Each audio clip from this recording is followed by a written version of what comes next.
Hey, this is Dadandcat, and we're excited to welcome you to our first ever episode of Video Game Classroom. Today we're going to be talking about... Cat? Ceiling. The ceiling? No. Today we're actually going to be talking about... I said sailing. Sailing! Oh, I thought you were talking about ceiling. So today we're talking about sailing. Specifically, this time of year, many people who are doing like an American history cycle are learning about Christopher Columbus, other famous sailors that happened, Leif Erikson.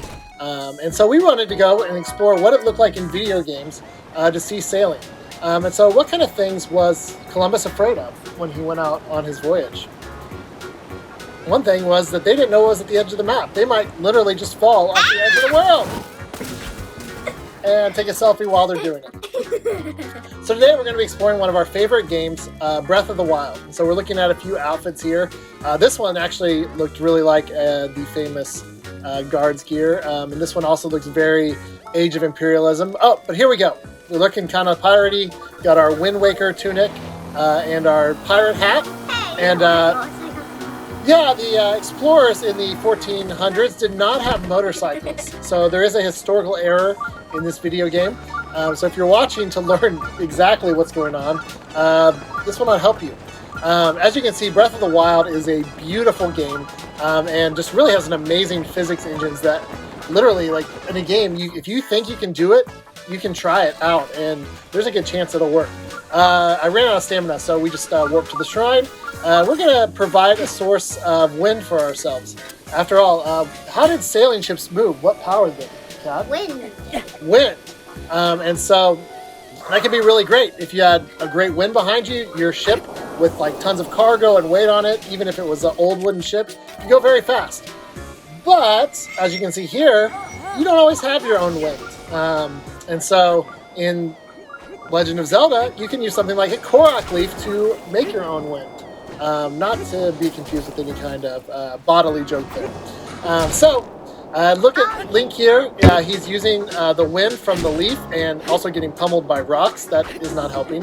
And as you can see, he is getting stuck. This is a tricky mechanic in the game because if you miss that sail, you're not going to go very fast. And believe it or not, there is wind within the game. So you can tell he is swinging as hard as he can, but really is having trouble sailing because he is going into the wind right now. The wind is wanting to blow him back towards the mainland, and he's headed out towards that very interesting looking island, which if you've ever played this game, you will remember greatly. So as you can see, it takes a lot of work to make your own wind. And so what people would do is they would sail with like oars and things like that to sort of power themselves. But it would take a huge crew, and the crew would get tired. Imagine being in a ship for 8-10 hours during the day and rowing the entire time just to get to wherever you were going. And so it was not for the faint of heart.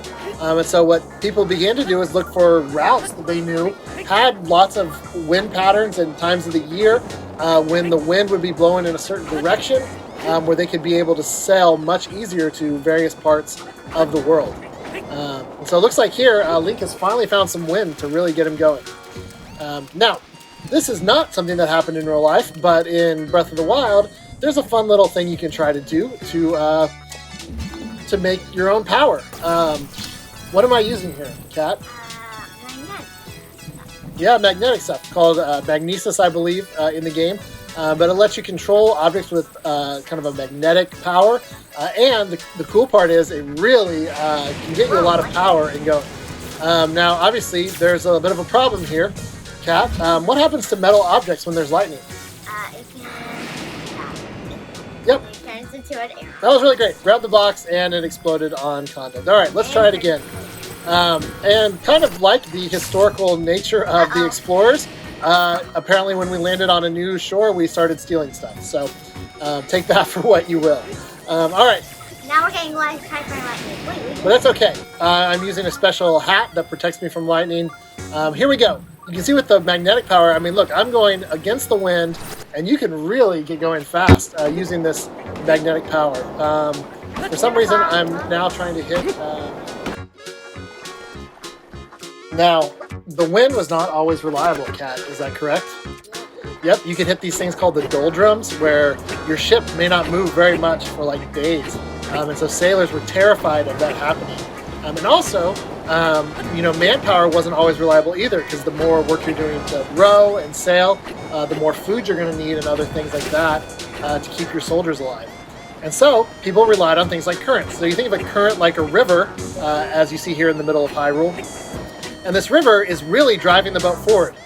Link is just using the wind kind of as a steering to make the boat go whichever way he wants.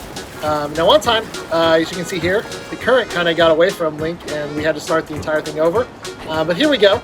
We're sailing down the current, and in the ocean, if you look on a map, you will see there are lots of currents, such as the famous Gulf Stream that goes from North America back to Europe. And so that was, once these currents were found, people might use the trade winds down by the Caribbean to go from kind of southern Europe, North Africa, across the Atlantic to the Caribbean. And then they would use the Gulf Stream to come back from North America to the continent of Europe. And so Columbus and the other explorers who were out there sailing, and the many people before them that crossed the oceans that we don't even know about, they braved so many things. Including death. So we hope you've enjoyed learning a little bit about sailing, as well as enjoying seeing this beautiful game, Breath of the Wild. It's an amazing game full of lots of things you can discover. You can try physics stuff out like with balloons. Just watch these. Ow. And there we go. So we hope you really enjoyed Video Game Classroom, and we would love for you to join us again in the future.